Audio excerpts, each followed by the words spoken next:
Thank you, Mayor Reed. Council members, good afternoon. I want to welcome Rabbi Levine from Temple Am Echad in San Jose for the invocation.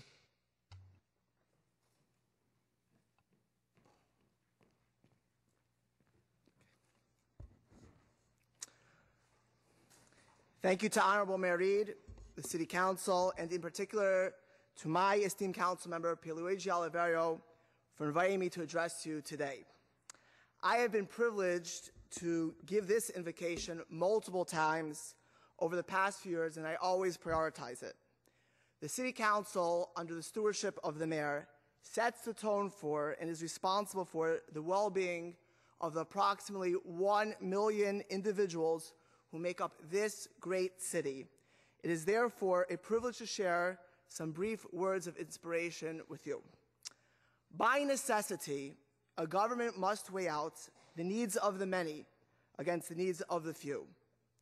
Individual sacrifices will need to be made at times. Government leaders must at times even make decisions that decide between serving the immediate community needs and serving those who will come after us. Indeed, to quote former Great Britain's Prime Minister Tony Blair, the art of leadership is saying no, not saying yes. It is very easy to say yes.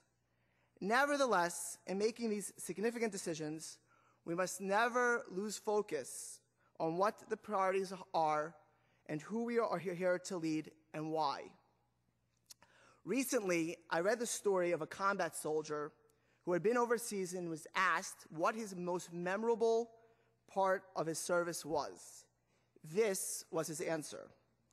It was on my second tour of duty when our group was besieged by Taliban troops. The Taliban fighters had a tremendous advantage over us. They knew the landscape and were familiar with the terrain. Many of our men were shot, and the dozen or so of us who were left had fallen into a trap. The only way to save ourselves was to retreat to the camp, but we just couldn't get out. One of my best friends was in my unit.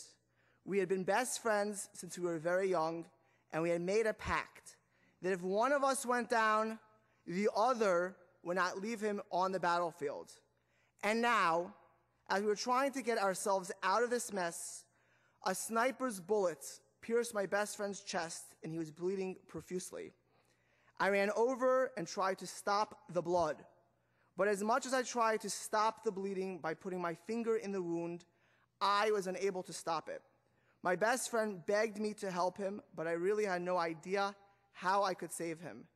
The snipers were shooting all around, and desperate, I tried harder and pressed harder into my friend's chest to try to stop the bleeding, still worrying as how to get to safety. And then I felt something that I had never felt before. I actually felt his heart pumping. I sensed how alive my friend was and how much he needed my help.